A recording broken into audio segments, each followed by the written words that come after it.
अस्सलाम वालेकुम। आज हम लोग डिस्कस करेंगे MCQ नंबर 351 से लेके 400 तक। इससे पहले एक जनरल सा कॉन्सेप्ट आता हो, क्योंकि आज हम काफ़ी ज़्यादा प्रोटोज़ोआ और हेलमिंथ्स के वर्ड्स यूज़ करेंगे। तो जो पैरासाइट्स हैं ना ह्यूमंस में, यानी सिर्फ जो अपने आप को फ़ायदा देते हैं और ह्यूमन को हार्म करते हैं, तो इनको हम दो ग्रुप्स में डिवाइड करते हैं, एक प्रोटोज़ोआ और एक हेलमिंथ्स। ठीक है। अच्छा, ये जो प्रोटोज़ोआ है ना, प्रोटोज़ोआ यूनिसेलुलर वाले होते हैं, हेलमिंथ्स मल्टी सेलुलर वाले होते हैं। जब हेलमिंथ का वर्ड आ जाए तो हमारे माइंड में वर्म्स आ जाने चाहिए बेसिकली। ठीक है, तो जितने भी वर्म्स हैं जैसे एस्कैरिस है, वो लोग हेलमिंथ में फॉल करते हैं और वो लोग क्या प्रोड्यूस करेंगे, एग्स यानी ओवर। ठीक है, जैसे हम लोगों ने टीनिया की भी वगैरह की बात की थी। तो फिर जो प्रोटोज़ोआ है, जो कि हमने बात किया कि यूनिसेलुलर है, उसमें कौन फॉल करते हैं, उसमें फिर डिफरेंट क्लासेस आती हैं। उन क्लासेस में से आज की जो टॉक का ज़्यादा टॉपिक रहेगा ना, वो होगा फ्लैजिलेटा, यानी वो वाले प्रोटोज़ोआ, वो वाले यूनिसेलुलर ऑर्गेनिजम्स जो कि फ्लैजिला रखते हैं अपने पास। ठीक है, उसमें फिर हम फर्दर बात करेंगे कि एक लूमन में रहने वाले फ्लैजिलेट्स हैं, यानी जैसे फॉर एग्जांपल गट होती है, वेजाइना होता है, तो उसका ये जो लूमन है, ठीक है, इसमें रहने वाले फ्लैजिलेट्स, और एक ब्लड में रहने वाले यानी हीमोफ्लैजिलेट्स, जिसमें फिर फर्दर आते हैं लीशमेनिया और ट्रिपैनोसोमा। तो हाँ, आज का हमारा फर्स्ट MCQ बस उसी जनरल कॉन्सेप्ट को याद रखना है, उसी से बियॉन्ड हमारा आगे काफ़ी MCQ सॉल्व हो जाएंगे और साथ साथ हमारी चीज़ें भी रिवाइज होती रहेंगी। तो the mode of transmission of Trichomonas vaginalis is, तो नाम से ही वेजाइनैलिस, तो इसका कोई सेक्सुअली ट्रांसमिटेड की कोई बात होगी, तो वही कि अनप्रोटेक्टेड सेक्सुअल इंटरकोर्स इसका मोड ऑफ ट्रांसमिशन है। और जैसा हम पिक्चर में भी देख सकते हैं कि जस्ट ह्यूमन टू ह्यूमन है। इसमें इंपॉर्टेंट बात यहाँ पे ये है, एक वेरी इंपॉर्टेंट बात, कि इसमें हमें कोई सिस्ट नहीं नज़र आ रहा, जस्ट एक ट्रोफोसाइट वाली फॉर्म ही है, हिलती पिटती भागती डरती, बस एक वही है।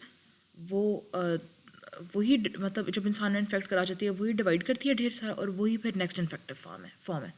तो सिस्ट तो कहीं पे भी नहीं आया, तो there is no cystic stage in which parasite in Trichomonas vaginalis. और मोड ऑफ ट्रांसमिशन सिर्फ सेक्सुअल है, क्योंकि फेवरेबल इन्वायरमेंट से लेके फेवरेबल इन्वायरमेंट तक, ह्यूमन टू ह्यूमन, तो इस चीज़ को चाहिए ही नहीं सिस्ट अपनी, क्योंकि वो तो इन्वायरमेंट में पड़ा रह ही नहीं रहा। थोड़े से और इसके MCQs पूछते होते हैं कि ये किस शेप का होता है, तो पियर शेप्ड है।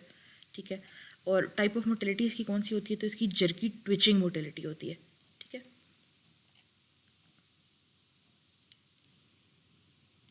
ठीक है, ये जैसे हम इस वीडियो में भी देखेंगे, ये देखें इस तरह की मतलब झड़कने वाली मोटिलिटी, ट्विचिंग मोटिलिटी।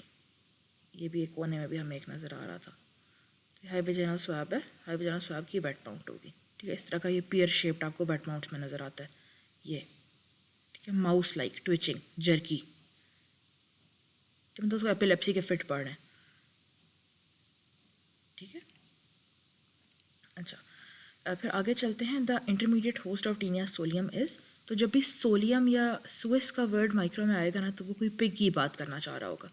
ठीक है, अच्छा, अगर हमें ये मुश्किल लगता है ना कि इंटरमीडिएट होस्ट कौन, तो डिफिनेटिव होस्ट कौन, इसमें बहुत सिंपल सा रूल है। एक मैं आगे चार्ट भी दिखाऊंगी कि वो ना पूरा एक चार्ट बना हुआ है कि ह्यूमंस किस किस का इंटरमीडिएट होस्ट है, पता नहीं हो किधर गया। अच्छा खैर, तो वो एक चार्ट होगा कि ह्यूमन किस किस का इंटरमीडिएट होस्ट है। तो अगर आप बस वो चार्ट याद कर लेंगे ना, तो उसके अलावा ह्यूमन पूरी दुनिया का डिफिनेटिव होस्ट ही है। ठीक है, तो जैसे for example in this case as well, human Taenia solium का डिफिनेटिव होस्ट है, और जो इंटरमीडिएट होस्ट है वो पिग है। ठीक है, अच्छा, इंटरमीडिएट होस्ट और डिफिनेटिव होस्ट होता क्या है। डिफिनेटिव होस्ट वो कि जिसके अंदर सेक्सुअल साइकिल कंप्लीट हो रही होती है, और उसमें उसमें adult form of that parasite रह रही होती है। और इंटरमीडिएट होस्ट कौन होता है कि जिसमें एसेक्सुअली रिप्रोडक्शन हो रही होती है, एसेक्सुअली डिवीजन हो रही होती है, और larval stage of parasite present होती है। ठीक है, तो ज़रा टीनिया सोलियम का एक दफ़ा पिक्चर भी देख लेते हैं थोड़ा सा, ताकि हमारी पिक्चर मेमोरी बन जाए। और टीनिया सोलियम वर्म किस टाइप का देखें, बिल्कुल इधर से फ्लैट है ना, उसकी बॉडी टेप की तरह का लंबा सा है, तो इसलिए इसको टेप वर्म यानी सिस्टोड कहा जाता है। ठीक है, अच्छा, और ये हेलमिंथ की फर्दर क्लासिफिकेशन में आता है इस वाली में। ठीक है, ओके, फिर है कि अच्छा बेसिकली होता क्या है कि जब मैन इन्फेक्टेड हो जाता है ना टीनिया सोलियम से, तो उसके स्टूल में एग्स निकलते हैं, मतलब जब वर्म्स वगैरह रिप्रोड्यूस करते हैं और एग्स और बनते हैं, तो एग्स लार्ज अमाउंट में डिपॉजिट होते हैं। वो एग्स ग्रास में जाते हैं, तो ग्रास को खा लेती है पिग। ठीक है, in the case of Taenia saginata cow खा लेती है, और in the case of Taenia solium जो हम अभी बात कर रहे हैं पिग खा लेती है। तो पिग जब खा लेती है तो वो अंडे इसके कोलन में आ जाते हैं, और अंडे के अंदर ये जो हुकें नहीं बनी हुई, तो ये हुक वाला ऑन्कोस्फीयर जो कहलाता है, हुक वाला एम्ब्रियो जो है वो इंटेस्टाइन को पेनिट्रेट करके ब्लड स्ट्रीम में आ जाता है। ब्लड स्ट्रीम में आके वो सारे इधर उधर मसल्स वगैरह में बैठ जाता है और उधर रेस्ट करता है। तो इंसान जब अंडर कुक्ड पोर्क की मीट खाएगा, इंसान जब इस बूटी को खाएगा, तो उसके अंदर फिर ये सिस आ जाएंगे। वो सिस फिर मेच्योर होंगे, लार्वे बनेंगे, वो लार्वे रिप्रोड्यूस करेंगे, वर्म्स बनेंगे बड़े, तो वो सारा सिलसिला मैन में चल रहा है। ठीक है, अच्छा जी। तो यही हो गया कि दरमियान में कौन आया था, पिग आई थी। ठीक है, टीनिया सोलियम के केस में। और जो एडल्ट फॉर्म बनी है, एडल्ट फॉर्म फिर किधर बनी है, वो तो मैन में बनी है, तो man is the definitive host. और ये जो इंटरमीडिएट वाली स्टेज थी कि सिर्फ सिस थे और लार्वा शार्वा बने और ऑन्कोस्फीयर बने जो कि मसल में बैठ गए, तो वो सारा कुछ तो पिग में ही हुआ है, सोलियम में हुआ है यानी। ठीक है, अच्छा फिर sleeping sickness is caused by, अच्छा एक पहले तो इसका रट्टा ही लगा लें, फिर अब इसका डिटेल में भी बात करते हैं। मैंने इसको ऐसे याद किया था कि मैंने ब्रूसा से ब्रो याद किया था, यानी भाई। तो मेरा क्योंकि भाई बहुत सोता है तो मुझे स्लीपिंग सिकनेस मैंने इससे एसोसिएट करके याद कर ली थी। ठीक है, अच्छा आगे भी ज़रा ट्रिपैनोसोमा की बाकी बीमारियों की भी बात कर लेते हैं। ये मेनली माइक्रो वालों के लिए है, बट जो नॉन माइक्रो वाले हैं वो एटलीस्ट बीमारियों के नाम याद रख लें, कि जैसे स्लीपिंग सिकनेस ग्लॉसिना से, शागास डिजीज़ ट्रायोटोमीन बग से, बस ये याद रख लें। अच्छा थोड़ा सा इसका ये है कि अच्छा जो ट्रिपैनोसोमियासिस हम लोगों ने क्या बात की थी, जब हम लोगों ने प्रोटोजोआ का कहा था, प्रोटोजोआ का हमने कहा था कि उसमें एक क्लास होती है जो कि फ्लैजिलेट्स कहलाती है। फ्लैजिलेट्स में फिर फर्दर लूमन वाले आ जाते हैं, जिसमें हमने ट्राइकोमोनास वैजिनैलिस की बात की, जियार्डिया लैम्बिया की बात की, और फिर आ जाते हैं हीमोफ्लैजिलेट्स जो कि जैसे लीशपेनिया और ट्रिपैनोसोमा। तो जो ट्रिपैनोसोमा है वो ब्लड में रहने वाली हीमोफ्लैजिलेट है। ठीक है, तो इसकी बीमारी को 3 में डिवाइड किया जाता है according to area, American, East African, West African. तो जो अफ्रीकन वाली है वो तो ब्रूसा वाली फॉर्म से ही होती है। तो ब्रूसा वाली फॉर्म से होती है तो कौन सी बीमारी होगी, स्लीपिंग सिकनेस होगी। ठीक है, स्लीपिंग सिकनेस। और देखें जो बड़ी ग्लॉसी सी प्यारी सी सरफेस होगी उस पर आप सीसी करके खराटे लेके सोगे ना, तो स्लीपिंग सिकनेस ग्लॉसिना और सीसी फ्लाई और ब्रूसा इसका ही हो गया। और जो अमेरिकन ट्रिपैनोसोमियासिस होता है उसमें वेक्टर ट्रिपैनोसोमा क्रूजाई है और ट्रिपैनोसोमा क्रूजाई है, वेक्टर ट्रायोटोमीन बग है, और डिजीज़ शागास डिजीज़ हो रही है, और इसको किसिंग डिजीज़ भी कहते हैं। ठीक है, तो मैंने ऐसे याद किया था कि क्रूज़ पे जाएंगे तो आपका बहुत अच्छा टाइम गुजरेगा ना, एटम किस्म का टाइम गुजरेगा, तो ट्रायोटोमीन बग उससे मैंने याद किया था। और किसिंग डिजीज़ भी शागास डिजीज़ को ही कहते हैं। ठीक है, तो C फॉर क्रूज़ है, C for शागास।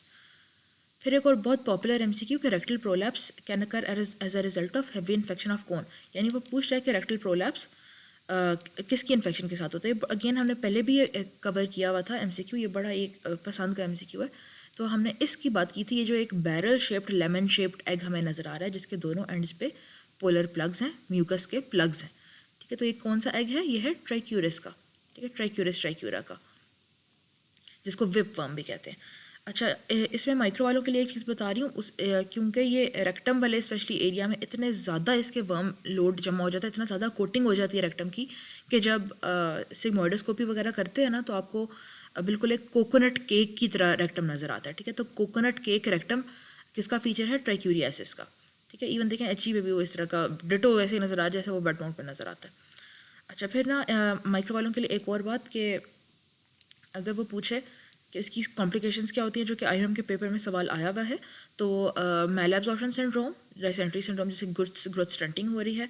Rectal prolapse please top पे रखना है। रेक्टल प्रोलैप्स क्यों हो रहा है, क्योंकि इसका इतना हैवी वर्म लोड हो जाता है विद इन द रेक्टम कि बहुत ज़्यादा पेशेंट बेचारे को टेनिसमस होता है। तो उस टेनिसमस की वजह से जब वो स्ट्रेन करता है तो उसको रेक्टल प्रोलैप्स ज़्यादा वो भी डिस्पोज होता है। ठीक है, फिर एनीमिया भी होता है, बट एनीमिया इसका टॉप मोस्ट नहीं याद रखना, इसमें बड़ा minute amount of blood loss होता है और बहुत ओवर टाइम अगर ये ना ठीक हो तो फिर एनीमिया हो सकता है प्रॉपर वाला, वरना नहीं। और अब एनीमिया अगर आपको एज एन आइसोलेटेड एंटिटी आता है तो तब आप लोगों ने एंकाइलोस्टोमा सेलेक्ट करना है। एंकाइलोस्टोमा ड्यूडेनल जो कि हुकवर्म कहलाता है, उसका एनीमिया टॉप का फीचर है। ठीक है, इसमें टॉप का फीचर इज रेक्टल प्रोलैप्स। ठीक है, तो ये ट्राइक्यूरस में कभी नहीं भूलना। और एग की शक्ल भी हमने देख ली, और ये भी बात कर लेते हैं कि किस कैटेगरी में फॉल करता है। जैसे टीनिया की हमने बात की थी कि वो टेप फॉर्म में फ्लैट है, तो वो सिस्टोड था। जो ट्राइक्यूरस है ये राउंड वर्म की कैटेगरी में फॉल करता है, जिसको नीमाटोड भी कहा जाता है। फिर river blindness is cause by कौन, river blindness is cause by Onchocerca volvulus. एक तो इतनी बात याद होगी, अब ज़रा इसकी स्टोरी भी देख लेते हैं। अच्छा, जो ऑन्कोसर्का है ना, ये जो इस तरह ये जो ब्लैक फ्लाइज नहीं होती हैं, सिमोलियम फ्लाइज, ये ना रिवर्स वगैरह पे रिप्रोड्यूस करती हैं, मतलब फास्ट फ्लोइंग रिवर्स पे इनको एरिया वो पसंद होते हैं। तो होता क्या है कि जो लोग यहाँ पे काम करते हैं ना, तो ये फ्लाई अगर उन लोगों ने बिल्कुल केयर ना की हो, प्रॉपर कवर्ड क्लोथिंग नहीं पहनी हुई, इंसेक्ट रिपेलेंट्स नहीं वो यूज़ कर रहे, तो वो मक्खी आती है और वो मक्खी जिसके अंदर सारे इस तरह के गंदे माइक्रोफिलेरिया वगैरह होते हैं, तो वो इंसान को काट देती है। तो इंसान के अंदर सारे लार्वे आ जाते हैं। इंसान की स्किन के अंदर सब क्यूटेनियसली ये लार्वे क्लस्टर में बैठ जाते हैं, और वहाँ जहाँ पे सारे इकट्ठे ये बैठते हैं तो वहाँ पे बड़े इन्फ्लेमेटरी रिएक्शन और स्वेलिंग बन जाती है, यानी इस तरह के नोड्यूल्स वगैरह बन जाते हैं, स्किन रैश हो जाता है, इवन सो मच सो के लेटर कोर्सेज में तो स्किन डीपिगमेंटेशन भी हो जाती है। ठीक है। अच्छा, फिर ये ब्लड में, यहाँ से ब्लड में जाते हैं, ब्लड में जाके तो वो लिटरली ऑलमोस्ट कहीं पे भी जा सकता है। प्राइमरली इसका जो बड़ा फेमस एक डिजीज़ है वो है कि जब माइक्रोफिलेरिया कॉर्निया के अंदर चले जाते हैं तो वहाँ पे इतनी इन्फ्लेमेशन कॉज कराते हैं कि बंदे को ब्लाइंडनेस हो जाती है और इस तरह की ओपेसिटी सी आ जाती है आँखों में। ठीक है। फिर अगेन जब साइकिल कब रिपीट होगी कि जब मक्खी ने उसी इन्फेक्टेड इंसान को काटा, वो माइक्रोफिलेरी दोबारा मक्खी के अंदर आ गए, उसमें L1 to L3 लार्वा वाली डेवलपमेंट हुई। L3 is the infectious larva, ये माइक्रो वालों के लिए बता रही हूँ। और फिर जब अगले इंसान को वो काटेगी तो उसके अंदर दोबारा साइकिल रिपीट हो जाएगा, लार्वे जब जाएंगे।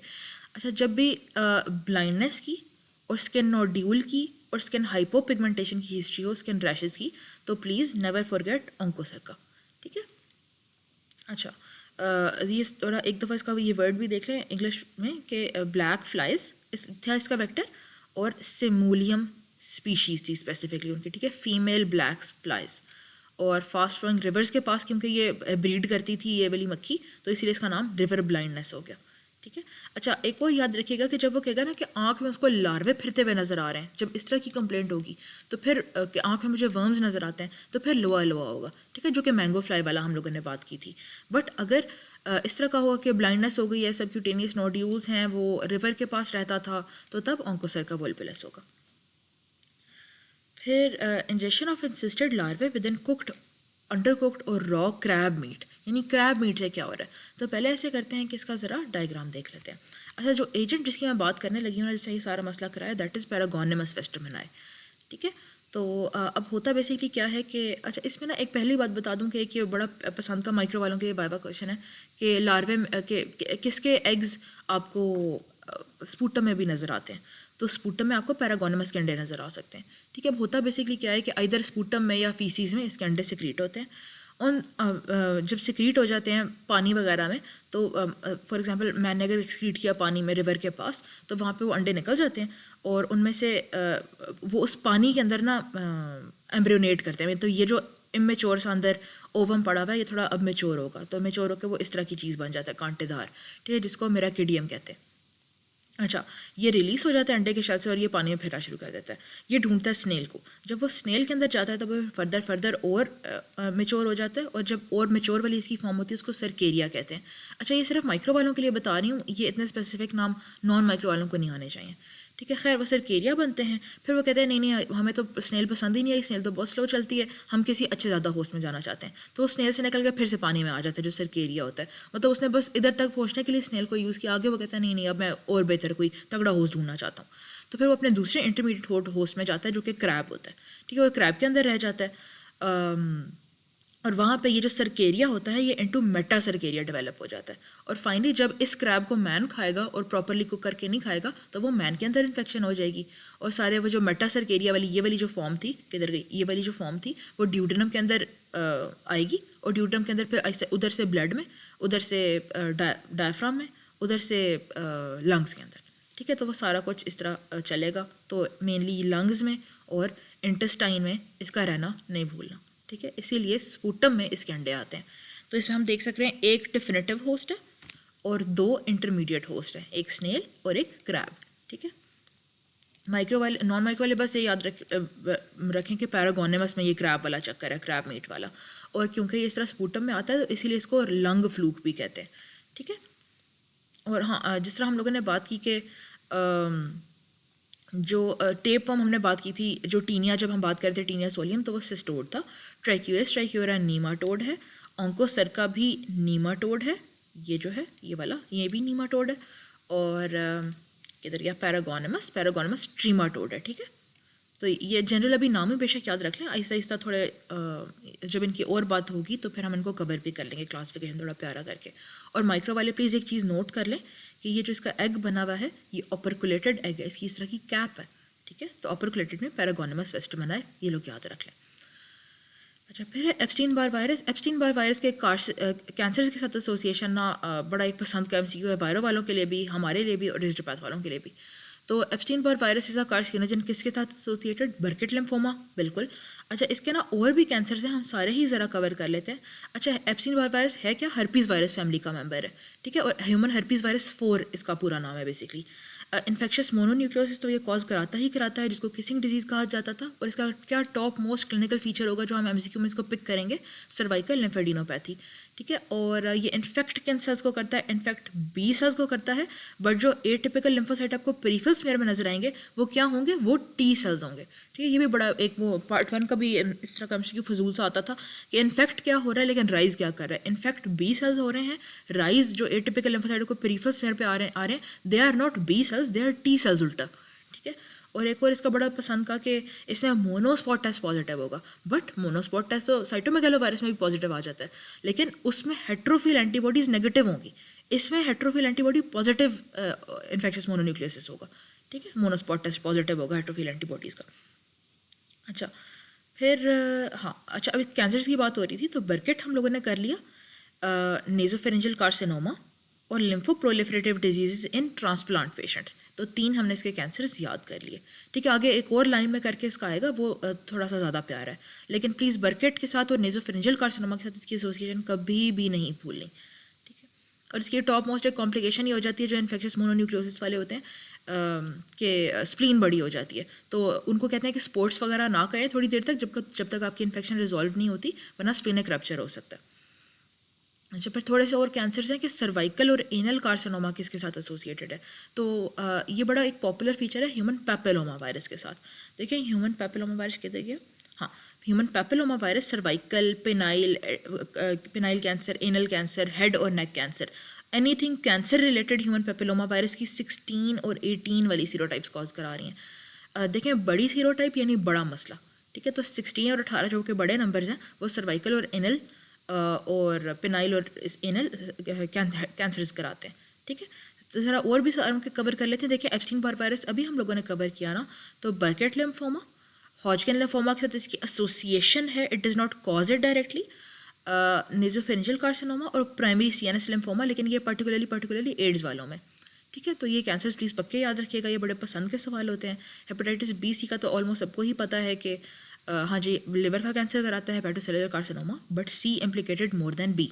ह्यूमन हर्पीज़ वायरस 8 ये भी बहुत पॉपुलर पसंद का एमसीक्यू है वायरो वालों के लिए कि ह्यूमन हर्पीज़ वायरस 8 कपोसी सार्कोमा कराता है, स्पेशली एड्स में। एच पाइलोराई का हम लोगों ने माइक्रो वाले एमसीक्यू पूल में भी कवर कर लिया हुआ है कि gastric adenocarcinoma, mild lymphoma. HTLV भी वायरो वालों को पसंद है, ये हीम वालों को भी पसंद है। वो ये किस कैंसर को प्रीडिस्पोज करता है? Adult T cell leukemia. Liver fluke की हम लोग भी बात कर चुके हुए हैं, जो कि क्लोनॉर्किस का हम कहते थे। तो क्लोनॉर्किस का सी से ही कोलेंजियोकार्सिनोमा, और शिस्टोसोमा का भी हम बार बार बात कर चुके हैं कि एस से squamous cell carcinoma, bladder cell cancer, bladder के स्क्वेमस सेल्स का कैंसर, ठीक है। अच्छा, जो HPV है उसके कुछ थोड़े से और इंपॉर्टेंट एमसीक्यू हैं, वो भी साथ ही कवर कर लेते हैं। हमने कहा था कि जो बड़े नंबर्स हैं 16 और 18 वो बड़ा मसला कॉज करा रहे हैं, यानी कैंसर्स कॉज करा रहे हैं। तो cancers of uterus, cervix, पीनस, anus, ये सब कुछ 16-18 करा रहे हैं। इवन जो ओरल कैंसर्स है ना वो भी, मतलब एनीथिंग कैंसर रिलेटेड 16-18 करा रहे हैं। जो स्किन के, हाथों के और पाँवों के वार्ड्स हैं, स्किन और प्लांटर वार्ड्स, वो HPV 1 से लेके 4 वाली टाइप पे करा रही हैं। जो जेनिटल एरिया के वार्ड्स हैं वो 6 और 11 कॉज करा रहे हैं। और इसका ये भी पता हो कि इवन जो रेस्पिरेटरी ट्रैक्ट के पैपिलोमास हैं ना, लेरेंजियल पैपिलोमा की अगर वो बात करें तो वो भी 6 और 11 ही कॉज करा रहे हैं। बस कैंसर बड़ी सीरोटाइप का है, रेस्पिरेटरी ट्रैक्ट वाले और जेनिटल वाले 6-11 हैं, स्किन और प्लांटर वाले, मतलब हाथ और प्लांटर वाले HPV 1 से लेके 4 तक वाले हैं वार्ड्स कॉज कराने वाले, ठीक है। फिर एक और बहुत पसंद का MCQ कि कोप्लेक्स स्पॉट्स आर किसका डायग्नोस्टिक क्राइटेरिया, ये बहुत पसंद का सवाल है। तो दे आर मीजल्स का क्राइटेरिया, ये वायरो वालों को भी बड़ा पसंद है, हमें भी बड़ा पसंद है ये MCQ। इसका होगा बेसिकली क्या, कोप्लेक्स स्पॉट्स क्या होते हैं कि मोलर टूथ्स के ऑपोजिट ना, मोलर टीथ के opposite on the buccal mucosa, ये मुंह उसका खुला हुआ है, तो उस पर रेडिश से स्पॉट्स होंगे, रेडिश स्पॉट्स का वाइटिश सा सेंटर होएगा, ठीक है, ब्लू वाइट सा सेंटर होगा। थोड़े से और मीजल्स के पॉसिबल एमसीक्यूज़ कवर कर लेते हैं साथ ही, कि 4 C's की बात होगी, कफ, कोराइजा, कंजक्टिवाइटिस और कोप्लेक्स स्पॉट्स। विटामिन ए की सप्लीमेंटेशन इस बीमारी में आपने देनी होगी।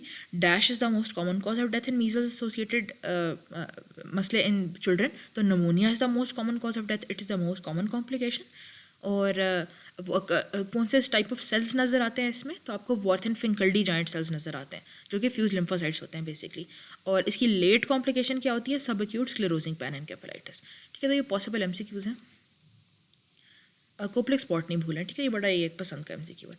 फिर the mode of transmission of polio viruses, तो हम ज़रा इसका डायग्रामेटिकली देख लेते हैं कि पोलियो वायरस आता है, ठीक है, इंजेस्ट होता है, इसका फीको ओरल ट्रांसमिशन होता है। जब ये गट में आ जाता है तो गट एसोसिएटेड लिम्फॉइड टिश्यू में साथ साथ चला जाता है और वहाँ पे रेप्लिकेट करता है गट साथ लिम्फॉइड टिश्यू के अंदर। ठीक है, जब बहुत ज़्यादा रेप्लिकेट कर लेता है फिर वो कहता है कि चलो अब मैं इधर उधर फैलता हूँ, तो वो रीजनल लिम्फ नोड्स वगैरह में लिम्फेटिक्स के थ्रू जाता है। लिम्फेटिक्स से एंटर करता है ब्लड में, और ब्लड से वो एंटर करता है जो स्पाइनल कोड के एंटीरियर हॉर्न सेल्स होते हैं उसके अंदर। एंटीरियर हॉर्न में जाके वो सारा कुछ तबाहियाँ मचाना शुरू कर देता है नर्वों शर्वों की, और आपको पैरालिसिस हो जाता है। फिर फाइनली क्योंकि इतना ज़्यादा लोड होता है पूरी बॉडी में जा रहा है, तो अगेन वो लिम्फॉइड टिश्यू से बैक इनटू द गट, और फिर for excretion into other people. ठीक है, तो मोड ऑफ ट्रांसमिशन फीको ओरल हो गया। फिर एंटीजेनिक शिफ्ट और ड्रिफ्ट का किस में सीन होता है। अच्छा, इसमें एक जनरल सा कॉन्सेप्ट ये याद रख लें तो आपका सारा आगे इजी हो जाएगा। अगर हम ये बोलें कि शिफ्ट इज़ शिट, ठीक है, तो ज़्यादा बुरी वाली इज़ शिफ्ट। ठीक है, तो इससे अब देखना सारा कुछ आगे आसान हो जाएगा। हाँ, अच्छा, ज़रा इसका पिक्टोरियल भी देख लेते हैं पहले। एंटीजेनिक शिफ्ट और ड्रिफ्ट, तो अब देखें ड्रिफ्ट में सिर्फ क्या हुआ कि ये वायरस ए था, तो इससे ये जो एक थोड़ा सा स्लाइटली मॉडिफाइड फॉर्म बनी है, इसमें बस एक मतलब इसमें ट्रायंगल था, इसमें हल्का सा वो रेक्टेंगल बन गया। मतलब इतनी कोई ड्रास्टिक चेंज नहीं आई, ऑलमोस्ट इसकी शक्ल उससे से अपने पेरेंट से मैच ही हो रही है। और ये ओवर टाइम आराम से म्यूटेशन एक्वायर करता है, शेप चेंज होती है, चिल सीन होता है पूरा। क्योंकि ड्रिफ्ट अच्छे वाली थी और शिफ्ट बुरे वाली थी। ठीक है, तो आराम से ओवर टाइम म्यूटेशंस डेवलप होती हैं और वो स्लाइटली एक नई चीज़ बन जाता है। ठीक है, लेकिन मतलब ओरिजिनल से काफ़ी हद तक वो मैच ही कर रहा होता है। ओके, तो इसमें हम क्या देख रहे हैं कि हल्की सी म्यूटेशन हो गई। ठीक है, तो mutation is seen in drift, mutation is seen in drift. और जो शिफ्ट है उसमें तो बाकायदा क्या हो रहा है कि पूरा का पूरा रीअसॉर्टमेंट ही हो गई है। जैसे देखें, ये वायरस ए था, ये वायरस बी था, जो सी है वो तो ना इससे मैच कर रहा है ना वो इससे मैच कर रहा है, उसके तो रंग मंग भी डिफरेंट है। तो यानी it is a completely new virus sort of. ठीक है, तो बिल्कुल ही कोई और चीज़ बन गई है। तो जो पूरी की पूरी रीअसॉर्टमेंट है, जो पूरे के पूरे जीन सेगमेंट ही आपस में अदल बदल गए हैं, तो वो शिफ्ट में हुआ है, जो बुरे वाली थी ज़्यादा। देखें, ड्रिफ्ट क्योंकि अच्छे वाली थी तो उसने जस्ट एपिडेमिक कॉज कराया, जो शिफ्ट थी वो बुरे वाली थी तो उसने पूरा का पूरा पैंडेमिक भी कॉज करा दिए। ठीक है, अच्छा, तो खैर एमसीक्यू का तो इधर ही फिनिश करा देते हैं कि शिफ्ट और ड्रिफ्ट किस में ये पूरा कॉन्सेप्ट सीन होता है। ये इन्फ्लुएंजा के लिए बड़ा पॉपुलर है। ठीक है, अच्छा, ज़रा इसके डिफरेंसेस भी एक दफ़ा कवर कर लेते हैं। एक तो यही कि mutations occur in drift, reassortment occurs in shift, और शिफ्ट पैंडेमिक्स कराता है, ड्रिफ्ट सिर्फ एपिडेमिक्स कॉज कराता है। तो ड्रिफ्ट में देखें बस हार्डली कोई बस माइनर सी चेंज ही आई थी, कोई नई टाइप नहीं बन गई। जैसे ये हुआ था तो बस एक हल्की सी नई हुआ है, 90% तो पिछले पेरेंट से मैच ही कर रहा है। ठीक है, तो माइनर सी चेंज हुई है बस। शिफ्ट में तो पूरा मेजर पूरी सब टाइप भी पूरी बाकायदा नई बन गई है, जो जैसे हमने यहाँ पे देखा। फिर ड्रिफ्ट में पॉइंट म्यूटेशंस होता है, जैसे इसमें म्यूटेशंस हो रहे हैं जो कि ओवर टाइम स्लोली एक्वायर हो रहे थे, और शिफ्ट में तो पूरा का पूरा जीन का सेगमेंट ही तब्दील अदल बदल हो गया। फिर जो इन्फ्लुएंजा ए बी हम बात करते हैं तो ये इन्फ्लुएंजा ए और बी में होती हैं, लेकिन जो शिफ्ट होता है वो इन्फ्लुएंजा ए का मेनली फीचर है। ठीक है, अच्छा, फिर ये बिल्कुल हमने कहा कि ड्रिफ्ट एपिडेमिक कॉज कराता है, जो शिफ्ट है जो गंदे वाला है वो तो पूरा पैंडेमिक कॉज करा रहा है। और इसकी एग्जांपल भी देख लें कि देखें, जब 2003 में इन्फ्लुएंजा एपिडेमिक आई थी तो उसमें H3N2 एक स्लाइटली नई H3N2 में तब्दील हो गया। ठीक है, जो कि ए फ्यूजियन था तो वो ए पैनामा बन गया, यानी इतना कोई हीमोग्लूटिन एंड न्यूरामिनेडेज में नहीं फ़र्क आया। जबकि जो 1968 वाली पैंडेमिक थी तो उसमें तो H3N2 H2N2 मतलब नंबर ही बदल गया, चीज़ ही चेंज हो गई। ठीक है, तो ये कॉन्सेप्ट बस याद रखिएगा। बस अगर शिफ्ट इज शिट करके याद रखेंगे ना तो आपका सारे एमसीक्यूज़ बहुत इजी हो जाएंगे। अच्छा, आगे ना ये वाले एमसीक्यूज़ भी आ रहे हैं जो ये हमने किया कि पॉइंट म्यूटेशन किस में होती है तो ड्रिफ्ट में, और रीअसॉर्टमेंट किस में होती है शिफ्ट में, ये भी आगे पूल में आ रहा है। The mode of transmission of hepatitis E viruses, तो इसको पहले तो ये इस डायग्राम के थ्रू ही देख लें कि जो पहला और आखिरी है ना, यानी हेपेटाइटिस ए और ई, उन दोनों के फीको ओरल है। जो दरमियान वाले हैं बी सी डी, ये सारे ब्लड सेक्शुअल वाले हैं। फिर वैक्सीन किसकी है, वो सिर्फ पहले दो वालों की है। इम्यूनोग्लोबुलिन भी यूज़फुल उन्हीं दोनों में है, बाकियों में नहीं है। और प्रेग्नेंट वुमेन एसोसिएटेड वाला कौन सा है, वो ई है। ठीक है, तो हमने ई की मोड ऑफ ट्रांसमिशन क्या बात की, it is transmitted feco orally. फिर dengue virus is transmitted by the bite of, अच्छा कुछ फैक्टर्स हैं ये थोड़े इंपॉर्टेंट हैं, इनको याद रखिएगा। डेंगू वायरस का एटलीस्ट प्लीज़ ज़रूर पता हो कि एडीज़ है। एडीज़ मॉस्कीटो का ये भी फीचर्स पता हो, स्पेशली फॉर माइक्रो पीपल, कि इसमें इस तरह के जेब्रा पैटर्न वाली स्ट्राइप्स भी आपको वाइट वाइट बैंड्स नज़र आ सकते हैं, मार्किंग्स बॉडी पे मॉस्कीटो की। ठीक है, अच्छा एक और आसान हल ये है वेक्टर्स याद रखने का कि जो yellow fever, dengue fever, chikungunya, Zika, इन सब के एडीज़ हैं, इनका तो इधर ही काम ख़त्म हो गया। जो वेस्ट नाइल वायरस और जापानीज़ इनकेफेलाइटिस हैं, इनके क्यूलेक्स मॉस्कीटो है। ठीक है, थोड़े से और वेक्टर्स आएंगे। मलेरिया का तो हम सबको पता है वेक्टर मॉस्कीटो है। थोड़े से और इनको देख लेते हैं। फिलेरियासिस की जब हम लोगों ने बात की थी तो हम लोगों ने कहा था कि लिम्फेटिक्स की ब्लॉकेज हो जाती है और लिम्फ नहीं ड्रेन करता तो टांग मोटी हो जाती है, टेस्टिकुलर स्वेलिंग हो जाती है। ये हमने बुचरेरिया बैनक्रॉफ्टी में बात की थी, उसका भी क्यूलेक्स मॉस्कीटो है। लिशमेनिया का बहुत पॉपुलर फ्लेबोटोमीन सैंड फ्लाई है, बहुत पॉपुलर। ट्रिपैनोसोमा की आज हम लोगों ने बात कर ली, शागास डिजीज़ की बात की, लोआ लोआ का क्राइजॉप्स है जिसको हमने मैंगो फ्लाई का नाम दिया था। ऑन्कोसरका की आज हम लोगों ने बात की, ब्लैक फ्लाई सिमोलियम स्पीशीज़। ठीक है, the host in which sexual cycle takes place, तो हम लोगों ने ऑलरेडी ये बात कर ली भी है कि सेक्सुअल साइकिल डिफिनेटिव में होती है, ए सेक्सुअल इंटरमीडिएट में होती है। थोड़ा इसकी प्यारी अंग्रेजी भी देख लेते हैं कि डिफिनेटिव में वो कि जिसमें एडल्ट पैरासाइट मौजूद है, एडल्ट वाली फॉर्म उसकी और सेक्सुअल रिप्रोडक्शन होती है। इंटरमीडिएट वो कि जिसमें ए सेक्सुअल रिप्रोडक्शन होती है और उसकी लार्वल वाली फॉर्म प्रेजेंट होती है। ठीक है, तो इसमें प्लीज़ ये याद रखिएगा, जैसे स्पेशली मलेरिया के एग्जांपल नहीं भूलनी कि mosquito is the definitive host of malaria, क्योंकि उसमें एडल्ट पैरासाइट वाला उसका फॉर्म रहता है, जो उसका इन्फेक्टिव वाला फॉर्म होता है, जो और सेक्सुअल रिप्रोडक्शन क्योंकि उसमें हो रही होती है मलेरिया के मच्छर में। और जो इंटरमीडिएट होता है, इंटरमीडिएट उसमें मैन होता है। अच्छा ये कुछ ही है जिसमें मैन इंटरमीडिएट होस्ट होता है, इसके अलावा कुछ भी होगा तो डिफिनेटिव होस्ट सिर्फ इनमें इंटरमीडिएट होस्ट मैन है, इसके अलावा हर किसी में डिफिनेटिव होस्ट मैन ही होगा। ठीक है, बस इंटरमीडिएट की ये कुछ एक्सेप्शंस हैं। तो इसके लिए एक बस ज़रा माइक्रो वालों के लिए नमूना एक बस बता रही हूँ, इसके लिए याद रख लें। पेट यानी आपका जो पेट आपने घर पे रखा हुआ था, पेट, उसने शर्त लगाई पेट बेट्स। ठीक है, तो सिर्फ इन्हीं में पेट बेट्स में मैन इंटरमीडिएट होस्ट है, इसके अलावा कुछ भी होगा तो उसमें मैन डिफिनेटिव होस्ट ही होगा।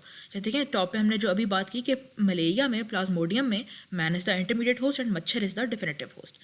दूसरे ई से एकाइनोकोकस, टी से टॉक्सोप्लाज्मा, फिर बेबीसिया, एकाइनोकोकस, टीनिया सोलियम नॉट सैजेनेटा एंड स्पाइरोमेट्रा। ठीक है, ये माइक्रो वालों के लिए बेसिकली बस। फिर अमीबा किस तरह मूव करता है, तो ये हम सबको पता है कि सूडोपोडिया के ज़रिए इस तरह के वो अपने साइटोप्लाज्म को पुश करके इस तरह पाँव बना लेता है अपने लिए हिलने के लिए। ठीक है, ये इसमें आउटर एक एक्टोप्लाज्म होता है, अंदर वाला एक एंडोप्लाज्म होता है, उस एंडोप्लाज्म को ये इस तरह पुश करके अपने लिए पाँव बना लेता है, सूडोपोडिया बना लेता है। जैसे हम इस पिक्चर में भी देख सकते हैं, एंटामीबा हिस्टोलिटिका के ट्रोफोजाइट की तस्वीर है। ट्रोफोजाइट इज़ द हिलने फिरने वाली फीडिंग फॉर्म जो कि फेवरेबल इन्वायरमेंट में रहती है। तो हाँ, तो फिर mature cyst of Entamoeba histolytica contains कितने न्यूक्लियाई, ये पक्का याद रखना है कि एंटामीबा हिस्टोलिटिका में 4 होते हैं। ये सिस्ट है, इसमें 4 न्यूक्लियाई हमें नज़र आ रहे हैं, ये मेच्योर सिस्ट है। और अगर वो इसी तरह कहे कि एंटामीबा कोलाए में कितने नज़र आते हैं, तो देखें इंसान का कोलन बहुत बड़ा होता है ना, तो बड़ी चीज़ में ज़्यादा न्यूक्लियाई, यानी उसमें 8 होते हैं, इसका डबल जो है। ठीक है, तो ये ज़रा इसकी वेटमाउंट वाली तस्वीर भी है जिसमें हमें ऑलमोस्ट कोई 3 न्यूक्लियाई नज़र आ रहे हैं, 1 2 3। ठीक है, एक और भी होगा लेकिन वो थोड़ा सा फाइन फोकस आप हिलाओ तो तब वो नज़र आ जाएगा। और कुलाई की भी तस्वीर एक डाली हुई है, तो देखें कुलाई में हम लोगों ने कहा ना 8, but it is not very frequent को आपको 8 के 8 ही नज़र आ रहे हैं, क्योंकि कुछ मतलब क्योंकि वो एक गोल चीज़ है, एक 3D चीज़ है, तो कुछ आपको नहीं उस वक्त उस फेज़ में नज़र आ रहे होते माइक्रोस्कोप में। जैसे फॉर एग्जांपल 1 2 3 4 5 हमें नज़र आ रहे हैं, 1 2 3 4 5 हमें नज़र आ रहे हैं। ठीक है, तो इस तरह करके, लेकिन होंगे मोर देन 4, इसमें 4 होंगे, उसमें 8 होंगे total, but it is not ज़रूरी कि आपको 8 के 8 ही नज़र आ रहे हो न्यूक्लियर। ज़रा इसकी हल्की सी स्टेजेस की बात कर लेते हैं कि जब देखता है ना एंटामीबा के यार अनफेवरेबल इन्वायरमेंट होने लगी है, तो वो आहिस्ता आहिस्ता सिस्ट बनना शुरू हो जाता है।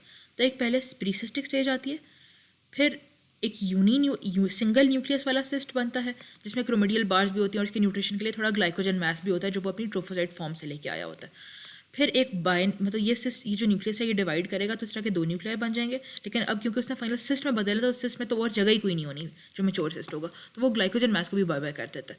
सिर्फ एक 2 क्रोमेडियल बार्स के रेमिनेंट रह जाते हैं। आहिस्ता आहिस्ता वो भी रिजॉल्व हो जाते हैं और सिर्फ बस आपके ये भी एक दफ़ा डिवाइड करेगा, ये भी एक दफ़ा डिवाइड करेगा, तो टोटल न्यूक्लियाई 4 हो जाएंगे। ठीक है, तो एंड पे मेच्योर बस एक क्वाड्री न्यूक्लियेट सिस्ट होती है।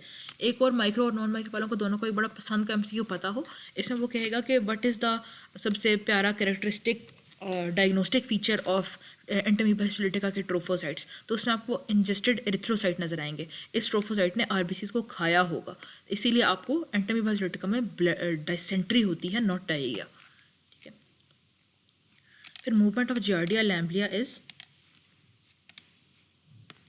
तो जियार्डिया लैम्बलिया की ना एक बड़ी कैरेक्टरिस्टिक फॉलिंग लीव, जिस तरह पत्ता नहीं गिरता उस तरह की मोटिलिटी होती है। ठीक है, जो कि हम इधर देख भी सक रहे हैं, बिल्कुल पत्ते की तरह, फॉलिंग लीव की तरह, ऐसे ऐसे ऐसे ऐसे ऐसे ऐसे ऐसे।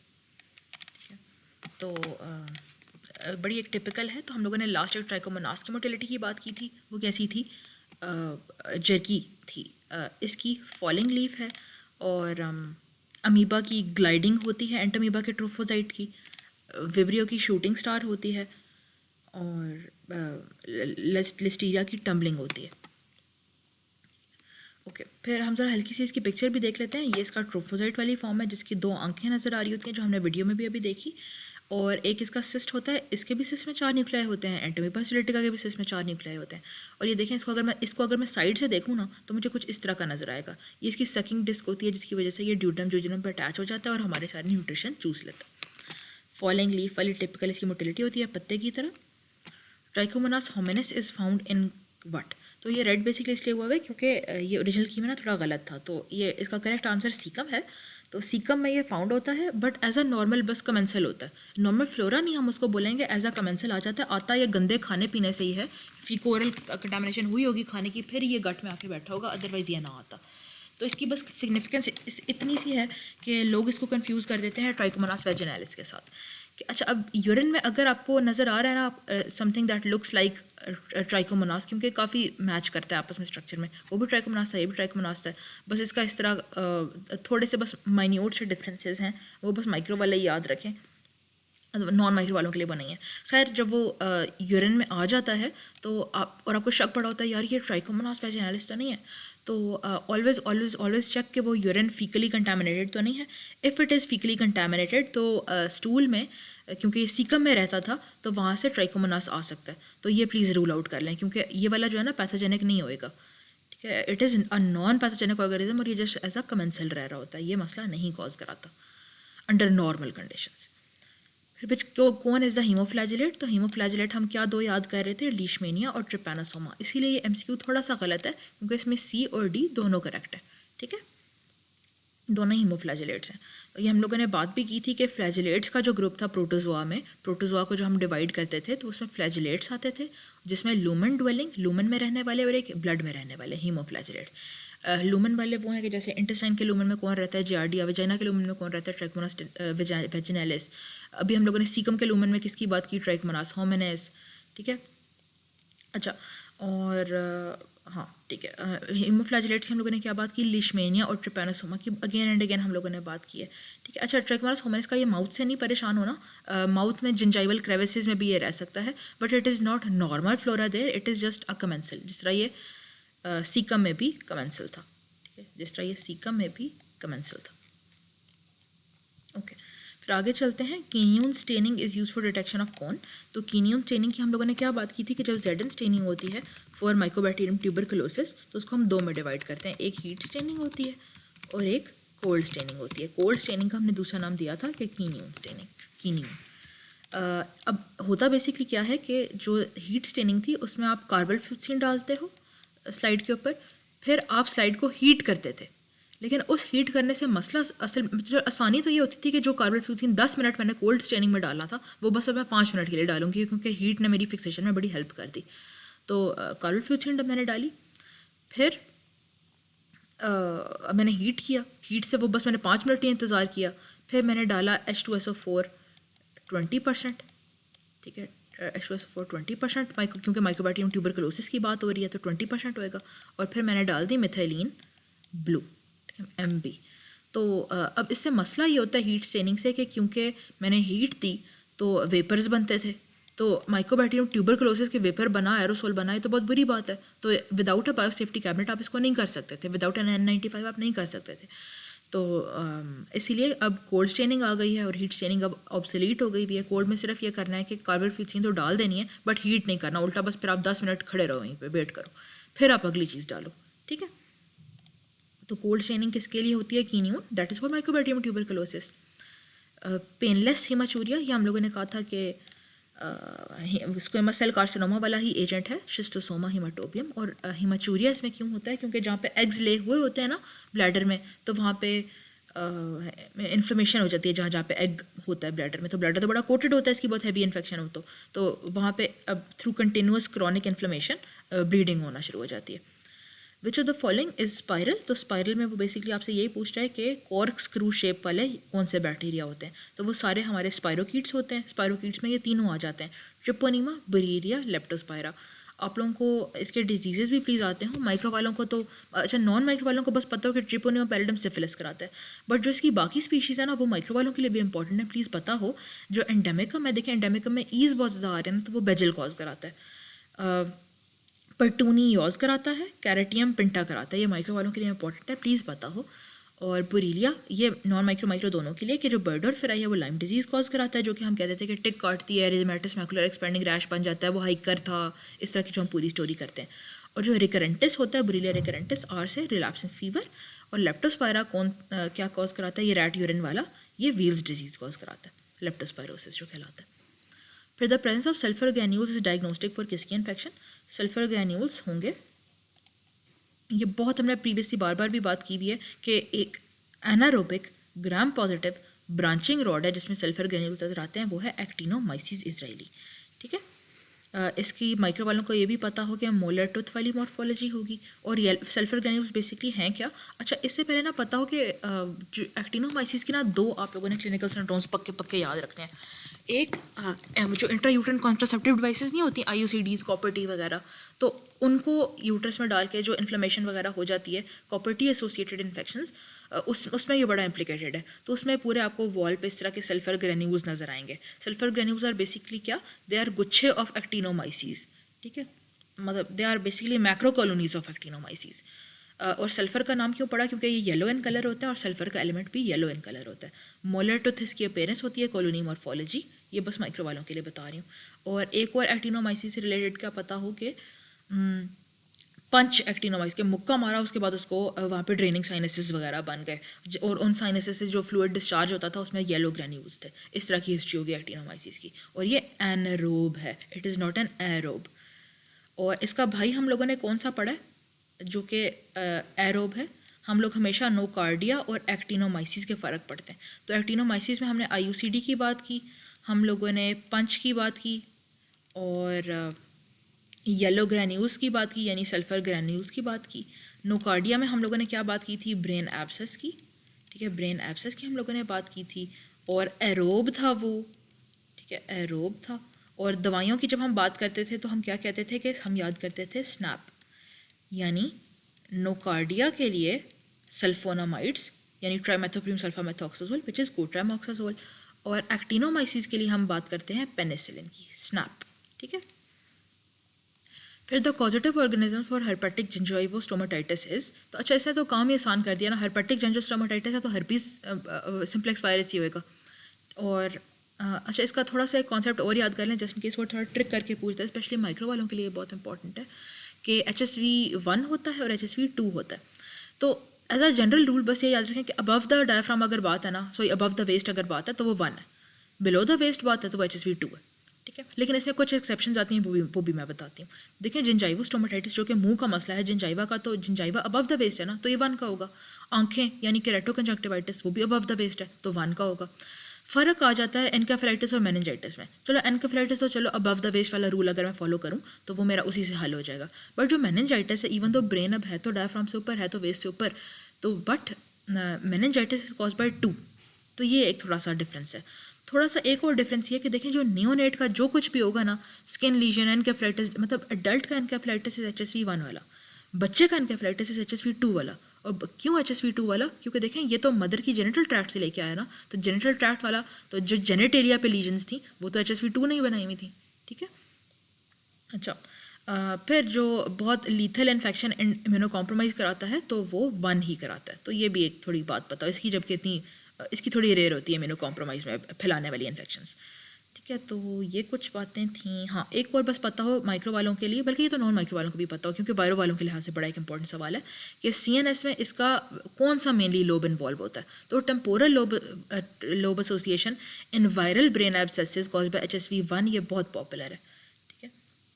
अगेन एनकेफेलाइटिस 1 का है, मेनिंजाइटिस 2 का है, बट नियोनेट का कुछ भी हो तो नियोनेट का एवरीथिंग इज़ 2 वाला, इट इज़ नॉट 1 वाला, चाहे वो एनकेफेलाइटिस ही क्यों ना हो। फिर एक और मैंने कहा ये वो टेबल नज़र आया था तो MCQ कुछ पॉपुलर नज़र आ रहे थे, तो मैंने कहा ये भी हम साथ साथ कवर कर लेते हैं। जो herpes सिम्प्लेक्स वायरस 1 है वो अबव द वेस्ट था ना, तो यानी ये क्रेनियल सेंसरी गैंग्लिया में लेटेंसी संभालता है, सो जाता है वहाँ पे। और 2 किधर सो जाता है, वो बिलो द वेस्ट था तो लंबर या सैक्रल वाले सेंसरी गैंग्लिया में, ठीक है। ओके, फिर what is all are true about Pseudomonas aeruginosa except, क्या गलत बात है। ज़रा 1 बाय 1 चलते हैं। It is the most common cause of contact lens acquired infection, तो बिल्कुल येस, कॉन्टैक्ट लेंस वेयरर्स के बारे में इसको इवन सो मच सो कि कुछ लोग तो मजाक में करीना कपूर सिंड्रोम भी कहते हैं। और क्यों? क्योंकि क्या इशू होता है कि कॉन्टैक्ट लेंस वेयरर्स जो बहुत ज़्यादा पहनते हैं वो अगर ना क्लीन रखें, अपनी सोल्यूशन ना बार बार बदलें, तो वो सोल्यूशन कंटामिनेट हो जाती है, और गीली जगह होती है ना वो सोल्यूशन जो होती है लेंस वाली, तो गीली जगह को सेरेशिया और सूडोमोनास बड़ा पसंद करते हैं, तो वहाँ पे सूडोमोनास आ जाता है। और ये बड़ा ही बहुत कॉमन कॉज है, मैंने ऑलमोस्ट जितने भी कॉन्टैक्ट लेंस डील किए हैं तो उसमें सूडोमोनास ही उग रहा होता था। ग्राम नेगेटिव, बिल्कुल ये भी तो सच बात है। इट कैन कॉज ऑस्टियोमाइलाइटिस, ये भी बिल्कुल सच बात है। और ऑस्टियोमाइलाइटिस ये स्पेशल किस में कॉज कराता है, जो लोग डायबिटिक्स होते हैं, तो डायबिटिक्स में पाँव में चोट लग जाती है, पता उनको चलता कोई नहीं, और वहाँ पे सूडोमोनास अंदर घुसता हड्डी तक पहुँच जाता है और ऑस्टियोमाइलाइटिस कॉज कराता है। फिर आखिरी बच गया, अगर हम रूल आउट ही कर रहे होते तो ये 3 तो निकल जाते और हम ऑटो पर डी पे टिक लगा देते। बट डी का ज़रा कॉन्सेप्ट भी समझ लेते हैं कि वो कहता है कि it is sensitive to chloramphenicol. अब ये तो बात बिल्कुल ही झूठी है। क्यों? क्योंकि 4 दवाइयाँ हैं, मतलब 4 इसका ग्रुप्स हैं जिसमें सूडोमोनास एरिजिनोसा इंट्रिंसिक रेजिस्टेंस रखता है। वो दवाइयाँ जो सूडोमोनास एरिजिनोसा पे सिंस पैदाइश कभी काम करेंगी ही नहीं, जब से वो पैदा हुए अपन दवाइयों से रेजिस्टेंस रखता है, बेशक कभी एक्सपोज भी नहीं हुआ, वो रखता है, ये उस पर नहीं काम करेंगी। तो इसके लिए याद कर लें केट, ये माइक्रो और नॉन माइक्रो वाले प्लीज़ दोनों याद रख लें, इसकी इंपॉर्टेंट है, वो चेंज करके दे सकता है। माइक्रो वाले तो खैर ज़रूर याद रखें। तो सी से बनता है क्लोराम्फेनिकोल, ये वाला, तो ये तो इंट्रिंसिक रेजिस्टेंस था, तो ये कैसे यूज़ हो सकता है, उसके खिलाफ नहीं हो सकता, ये गलत स्टेटमेंट है। सी से ही कोट्रामोक्साजोल, सेफ्ट्राइक्सोन और सेफोटैक्साइम। ए से चारों भाई यानी एम्पेसिलिन तो एम्पेसिलिन सल्बैक्टम, अमोक्सिसिलिन तो अमोक्सिसिलिन क्लोवेलिनेट। टी से बनता है ट्राइमेथोप्रीम, देखें कोट्रामोक्सोल जो कि ट्राइमेथोप्रीम सल्फामेथॉक्साजोल इतनी बड़ी चीज़ है, तो सादा ट्राइमेथोप्रीम तो हो गई रेजिस्टेंस में। फिर टेट्रासाइक्लिन, टाइजीसाइक्लिन, और हाँ ये भी इंपॉर्टेंट है कि सारी कार्बोपेनम्स काम करती हैं सूडो के खिलाफ, मीरोपेनम, एमीपेनम, ये सब काम करती हैं, जो अर्टापेनम है वो बेचारी नहीं करती, ठीक है। Okay, the following are true about Mantoux test except, तो नीचे से स्टार्ट करते हैं। बिल्कुल ये तो CD4 रिस्पॉन्स करता है, तो ये तो ठीक बात है। It is more sensitive than the tine test, अब देखें इतना फजूल टेस्ट था कि कोई इसका हम जिक्र ही नहीं करते, तो ये भी बात सच है, इट इज़ मोर सेंसिटिव। इसमें हम क्या इंजेक्ट करते हैं, बिल्कुल ये भी बात सच है कि purified protein derivative 5 tuberculin units जिसकी हम इंजेक्ट करते हैं इंट्राडर्मली, ये भी सच बात है। अच्छा, इंट्राडर्मली नॉट सबक्यूटेनियसली, ठीक है, ये बात याद रखनी है। It is positive in all patients with tuberculosis, नहीं, नॉट नेसेसरली। ये तो बूस्टर की वजह से फॉल्स नेगेटिव भी आ सकता है, और ये तो बस ये बताते हैं कि आप एक्सपोज हुए थे या नहीं हुए थे, लेटेंट है, एक्टिव है, ये तो कुछ ऐसा का फ़र्क नहीं बता रहा, ठीक है, तो ये बात सच नहीं है। It is not positive in all patients with tuberculosis, ठीक है। अच्छा, और कितना ही देखा होगा कि मतलब मैंने बहुत कम देखा है कि कोई एक्चुअल TB वाला, क्योंकि लगाने वाले के भी एरर्स इतने ज़्यादा हो जाते हैं मॉन्टूज टेस्ट में, तो ये बात गलत है। फिर the following drugs act by inhibiting cell wall synthesis, wall का हम अगेन एंड अगेन बात कर चुके हैं कि सेल वॉल सिंथेसिस पे सारे beta lactams, cell wall synthesis पे सारे बीटा लैक्टम्स इनहिबिट कराते हैं, यानी पेनिसिलिन, सेफेलोस्पोरिन, कार्बापेनम और मोनोबैक्टम्स सब इनहिबिट करा रहे हैं। प्लस कौन है जो बीटा लैक्टम तो नहीं है, बट कराता वो सेल वॉल इनहिबिशन ही है थ्रू डिएलेनिन पे एक्ट करने वाला मैकेनिज्म। तो वो हमने क्या बात की थी, ग्लाइकोपेप्टाइड, दैट इज़ वैंकोमाइसिन की हमने बात की थी। तो यहाँ पे हमारे पास ऑप्शन ही एक मौजूद है वैंकोमाइसिन का। जेंटामाइसिन अमाइनोग्लाइकोसाइड है, अमाइनोग्लाइकोसाइड किधर ऐड करती थी, जो हम लोग ऐट याद करते थे AT30 सब यूनिट का करते थे ना, तो अमाइनोग्लाइकोसाइड तो उधर की हो गई। फिर एम्फोटेरिसिन बी, तो एम्फोटेरिसिन बी थी कि जब ये एंटी फंगल है, तो एंटी फंगल सेल वॉल के अंदर जब अर्गोस्टेरोल बन के आ जाता था ना सेल मेम्ब्रेन के अंदर सॉरी, तो उस अर्गोस्टेरोल पे बाइंड करके ये पोर्स क्रिएट कर देता था, तो अंदर के कंटेंट सारे बाहर लीक हो जाते थे। फिर एरिथ्रोमाइसिन का हम लोगों ने क्या बात की थी, जब हम सेल्स का निमोनिक याद करते थे CELLS, तो 50S पे एरिथ्रोमाइसिन यानी सारे मैक्रोलाइड्स ऐड करते हैं। एट सेल्स हमारा एक निमोनिक हम लोगों ने बनाया हुआ था। फिर following is true about hepatitis B virus except, तो अच्छा ज़रा इसको रूल आउट कराते हैं। तो DNA वायरस तो ये है, जब HBE होती है तो वो वाकई यही बताती है कि इन्फेक्टिविटी है। It is a recognize cause of liver cancer, ये भी बात सच है। हेपेटाइटिस बी और hepatitis C liver cancer associated है, यस बिल्कुल। फिर एक ये बच गया एंटीबॉडी टू सरफेस एंटीजन, यानी वो anti-HBs की बात कर रहा है, दैट अपीयर्स आफ्टर 2 वीक्स। नहीं, ये तो बात बिल्कुल ही गलत है। अगर इस MCQ के बाद आप एक टेक होम मैसेज लेके जाएँ तो बस ये बात याद रखना कि जो एंटीजन है ना HBS सरफेस एंटीजन, वो सब it is the first to appear. और जो एंटी HBS है जिसकी वो सवाल में बात कर रहे हैं, हेपेटाइटिस बी सरफेस एंटीजन की जो एंटीबॉडियाँ हैं वो बहुत देर के बाद अपीयर करती हैं, तो 2 वीक्स तो बहुत ही गलत बात है ना, और ये मंथ्स है नीचे। तो देखें इवन जब HBsAg गिर गया उसके बाद भी महीना गुजरा फिर ये आके आया anti-HBs जो है, ठीक है। तो मतलब ये तो बिल्कुल ही गलत बात हो गई, तो ये बहुत देर के बाद अपीयर करता है। और फर्स्ट टू अपीयर क्या है, HBsAg। और एक और बड़ा ही पॉपुलर MCQ कि विंडो पीरियड में क्या डिटेक्ट हो रहा होता है, तो विंडो पीरियड में सिर्फ कोर पॉजिटिव आ रही होती है, ठीक है। तो ये वाली बस कुछ इसके इंपॉर्टेंट MCQs हो गए। ये मैंने थोड़ा सा ना इन डिटेल लिख भी दिया है कि वो तो काफ़ी देर के बाद आता, मतलब इवन HBsAg ख़त्म होने के बाद वो आता, तो ये बिल्कुल ही गलत बात थी। और फर्स्ट टू अपीयर कौन है, HBsAg is the first to appear. The following are true about tetanus acquired through traumatic wound. अच्छा, टेटनस का ज़रा हल्का सा मोड ऑफ एक्शन पढ़ लेते हैं टेटनस टॉक्सिन का। अच्छा, पहले ये देखें कि नॉर्मली क्या होता है। तो नॉर्मली ये मसल है, मसल के ऊपर होती है नर्व्स, और ये बन रहा होता है न्यूरोमस्कुलर जंक्शन, ठीक है। तो नर्व्स यहाँ से जाता है पूरा बंडल, ये जाता है anterior horn cell of spinal cord के अंदर, ठीक है। अब जो है टेटनस टॉक्सिन, वो क्या करता है कि जब चोट लगती है तो ब्लड के अंदर घुस जाता है, तो ब्लड के अंदर वो जाता है, ब्लड और नर्व्स के अंदर जाता है वो, और जाते जाते जाते रिट्रोग्रेड यानी बैकवर्ड्स जाता है और एंटीरियर हॉर्न सेल्स पे आके तबाहियाँ मचाता है, ठीक है। एंटीरियर हॉर्न सेल्स पे भी स्पेसिफिकली अल्फा मोटर न्यूरॉन पे ऐड करता है। अल्फा मोटर न्यूरॉन पे भी मतलब स्पेसिफिकली इधर भी वो किधर ऐड करता है, देखें ये पूरा अल्फा मोटर न्यूरॉन था, लंबी सी नर्व निकलती हुई आ रही थी जो कि मसल पे फिर अटैच हो रही थी, ठीक है। इस वाली जगह की बात हो रही है, इस वाली जगह की, ठीक है। तो नर्व निकली और नर्व फिर फाइनली मसल पे आ रही थी, तो अल्फा मोटर न्यूरॉन यानी निकला। तो इधर भी अल्फा मोटर न्यूरॉन का ना सिंपल काम ही होता है इस मसल की कंट्रैक्शन कॉज कराना। तो अब इसको थोड़ा एक रिलैक्स रखने के लिए भी एक चीज़ चाहिए, तो उसके लिए होते हैं रेंशॉ सेल्स, जो कि इसको थोड़ा ना मतलब औकात में रखते हैं, इनहिबिटरी न्यूरोट्रांसमीटर्स रिलीज़ करके। इनहिबिटरी न्यूरोट्रांसमीटर्स कौन से गैबा और ग्लाइसिन, ठीक है। तो अब टेटनस टॉक्सिन क्या करता है कि जब वो इस चोट से आया बैकवर्ड्स और इधर से ट्रैवल करता करता गया, तो इधर वो प्राइमरली ना रेंशॉ सेल्स को in the anterior horn of the spinal cord add करता है, और इधर से न्यूरोट्रांसमीटर्स, इनहिबिटरी न्यूरोट्रांसमीटर्स का रुकना बस करा देता है। तो अब होगा क्या कि जब जो चीज़ औकात में रखवा रही थी इस अल्फा मोटर न्यूरॉन को, वो ही स्टॉप हो गई, तो ये तो तबाही किस्म की सिग्नल्स देना शुरू कर देगा, हाइपर एक्टिवेट करा देगा, तो इसीलिए स्पास्टिक कंट्रैक्शन हो जाती है टेटनस में, ठीक है। बहुत ज़्यादा एक्साइटेशन हो जाती है, तो जिसकी वजह से इस आप बैक के मसल्स कंट्रैक्शन में चले जाते हैं, तो फिर ओपिस्थोटोनस हो जाता है, जॉ के, मुंह के फेशियल मसल्स वगैरह ये सब कंट्रैक्शन में जाते हैं, तो लॉक जॉ, ट्रिस्मस, राइसस सार्डोनिकस, इस तरह की बातें हो जाती हैं, ठीक है। और हम लोगों ने बात किया था कि टेनिस रैकेट अपीयरेंस इसकी ऑन ग्राम स्टेन नज़र आती है। तो ओरिजिनल MCQ को विजिट करते हैं, तो क्या सच बात हो गई कि yes it travels via the nerves to the anterior horn cells in the spinal cord, और वहाँ पे वो इनहिबिटरी न्यूरोट्रांसमीटर्स का रिलीज स्टॉप करा देता है, ठीक है। तो इनहिबिशन नहीं होगी तो बहुत तबाही किस्म की एक्साइटेशन ही होती चली जाएगी और स्पास्टिक पैरालिसिस हो जाएगा। ओके, फिर चलते हैं 381 पे। मुझे इस तरह के MCQs बहुत बुरे लगते हैं कि पेनिसिलिन किसने डिस्कवर की थी, लेकिन चलो क्योंकि ये बाबा माइक्रोबायोलॉजी था हम इसको इंपॉर्टेंस दे देते हैं। अलेक्जेंडर फ्लेमिंग ने पेनिसिलिन डिस्कवर की थी। ऑयल इमर्जन लेंस में किस ऑयल को यूज़ करते हैं? सिडारवुड ऑयल को। सिडारवुड ऑयल को क्यों यूज़ किया जाता है? ये बड़ा टिपिकल सवाल पूछते होते हैं वाइवो में। तो इसलिए क्योंकि रिफ्रैक्टिव इंडेक्स मिनिमाइज़ हो जाता है, रिफ्रैक्टिव एरर कम हो जाता है। अब होता बेसिकली क्या है, इसका कॉन्सेप्ट ये कि देखें, ये लाइट थी नीचे से आ रही थी और ये आपका ऑब्जेक्टिव लेंस है जिससे आप देख रहे हो, ठीक है, और ये स्पेसिमेन पड़ा हुआ है, ये स्लाइड है।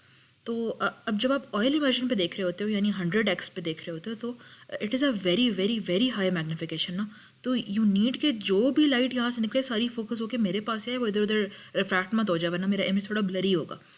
तो आप क्या करते हो कि आप ऑयल डाल देते हो, तो इस ऑयल का refractive error, refractive index, it is equal to glass. तो क्योंकि इन दोनों के रिफ्रैक्टिव इंडेक्स मैच करते हैं तो लाइट इतना डिस्पर्स इधर उधर नहीं होती। जबकि इस केस में जब ऑयल नहीं है तो देखें सारी लाइट इधर उधर डिस्पर्स हो रही है, और जब ऑयल डाल दिया तो सारा कुछ फोकस होकर प्यारा प्यारा लेंस में ही आ रहा है और क्लियर इमेज प्रोड्यूस हो रही है।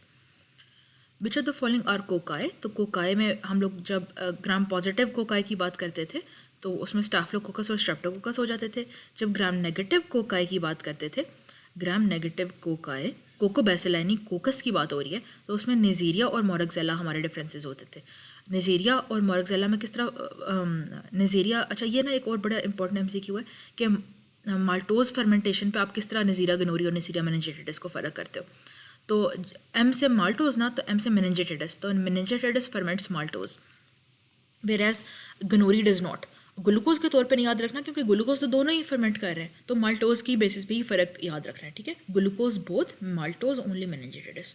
और तो हमारा क्या हो गया, कोकस कौन है? निजीरिया कोकाई में आता है, मोरक्सेला ग्राम नेगेटिव कोकाई में आता है। जो हेमोफिलस है, हेमोफिलस तो कोकोबैसिलाई है, तो वो इसमें नहीं टिक करना।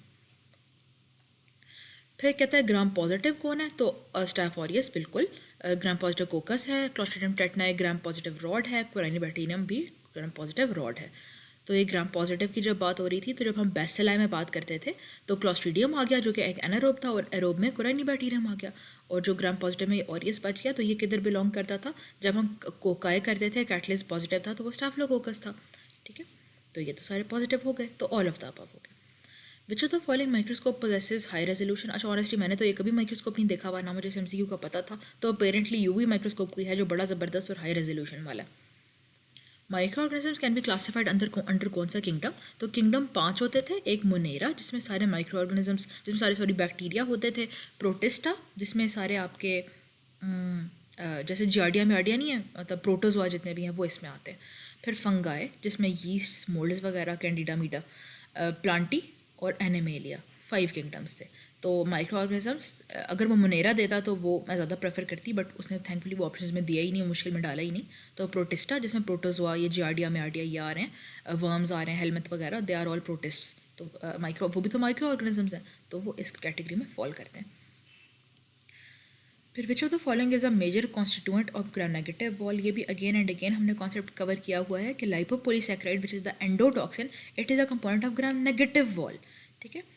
ये पॉजिटिव की वॉल है और ये नेगेटिव की वॉल है। तो नेगेटिव का चलो ठीक है, बेशक उस बेचारे का पेप्टिडोग्लाइकन पतला सा था, बट अल्लाह मियाँ ने उसको लाइपोप्रोटीन्स भी दे दी और अल्लाह मियाँ ने उसको एंडोटॉक्सिन यानी लाइपोपोलीसैकेराइड भी दे दिया, ठीक है। और अच्छा ये ना आई थिंक इससे थोड़ी सी मिस्टेक हो गई है, जो पेरीप्लाज्मिक स्पेस होती है वो ग्राम पॉजिटिव्स में नहीं होती, वो नेगेटिव्स का फीचर है, ठीक है। और पेरीप्लाज्मिक स्पेस का हमने क्या एमसीक्यू कवर किया था कि इट कैरीज बीटा लैक्टोमेसेस, ठीक है। तो पेप्टिडोग्लाइकन लेयर थिक किस में है? पॉजिटिव में। फिर अगर नेगेटिव को अलामिया ने एंडोटॉक्सिन दे दिया तो पॉजिटिव को क्या दिया? पॉजिटिव को अलामिया ने टिकोइक एसिड दे दिया। पेरीप्लाज्मिक स्पेस किस में होती है? नेगेटिव में। लाइपोपोलीसैकेराइड यानी एंडोटॉक्सिन किस में होता है? नेगेटिव में। और जो हमने बात किया कि लाइपोप्रोटीन कंटेंट जो है, लाइपोपोलीसैकेराइड कंटेंट, वो भी नेगेटिव में ही हाई है, तो वो भी इधर हाई हो गया। और एक और कर लें, ये पॉजिटिव पर्पल नज़र आएगा और नेगेटिव पिंक नज़र आएगा, ठीक है। फिर lophotrichous type of arrangement in bacteria means, अच्छा ये माइक्रो वालों के लिए है मेनली, बट नॉन माइक्रो वालों को जस्ट एक जनरल सा कॉन्सेप्ट हो, बल्कि आई थिंक एग्जांपल्स कर लें तो काफ़ी सेफ हो जाएगा।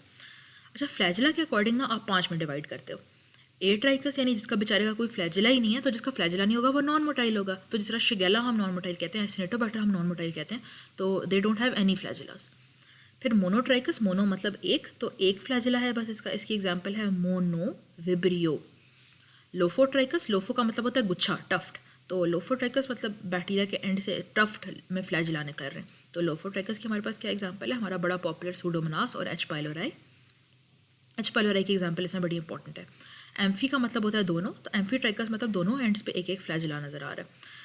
और पेरीट्राइकस का मतलब, अच्छा जब नहीं आ रहा ना आंसर कि ये कौन सा है और नहीं याद आ रहा बिल्कुल भी, तो mostly bacteria are mostly Enterobacteriaceae family वाले दे आर पेरीट्राइकस, यानी ऑल अराउंड उनके फ्लैजिला है।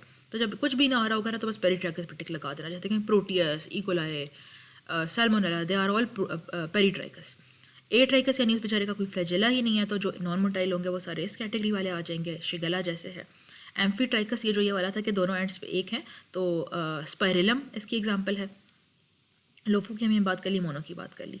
ओरिजिनल एमसीक्यू को विजिट करते हैं। लोफोट्राइकस का क्या मतलब है कि एक लोफो मतलब गुच्छा ना, तो tuft of flagella at one side, ठीक है, tuft of flagella at one side. और इसकी क्या एग्जांपल थी, सूडोमोनास और Helicobacter pylori. Fimbriae are absent in, अच्छा मुझे ना ये इतना अच्छा क्वालिटी एमसीक्यू नहीं लगा, इसलिए क्योंकि ये इतनी सच बात नहीं है। अच्छा हाँ, मतलब ये ठीक है कि gram positive bacteria generally lack fimbriae, ये ठीक है, but they don't all lack fimbriae. तो कहना कि fimbriae are absent in gram positive ये इतनी कोई अच्छी बात नहीं है, लेकिन चलो अभी है फुल में तो इसको कर लेते हैं। तो अच्छा अब देखें, हम लोगों ने बात की थी ऊपर ग्राम पॉजिटिव और नेगेटिव के फ़र्क में, कि अलमिया ने ग्राम पॉजिटिव को टिकोइक एसिड दे दिया जो कि अटैचमेंट का कराता था काम। तो बिकॉज उसके पास टिकोइक एसिड था अटैचमेंट के लिए, तो it didn't need anything else. तो इसलिए जो फिम्ब्रिया हैं जिनका फंक्शन अटैचमेंट का ही होता है, तो इसलिए वो ग्राम पॉजिटिव में कम मौजूद होते, और they are mainly a feature of gram negative bacteria. Flagella वो था जो मूवमेंट कराता है, फिम्ब्रिया छोटे हेयर लाइक हैं जो अटैचमेंट कराते हैं, पिलाई भी अटैचमेंट कराते हैं, but they also play a role in conjugation. Fimbriae conjugation में रोल नहीं प्ले करता, और ये मच स्मॉलर देन द पिलाई होता है, ठीक है। Which are the following bacteria form spores, तो स्पोर्स के हमने दो ही कैटेगरीज की बात की हुई है, एक क्लॉस्ट्रीडियम परफेंजेंस मतलब क्लॉस्ट्रीडियम वाला पूरा जो जीनस है, और जो है बैसिलस वाला जीनस, ठीक है, यही दो स्पोर फॉर्मर्स की हमने बात की थी।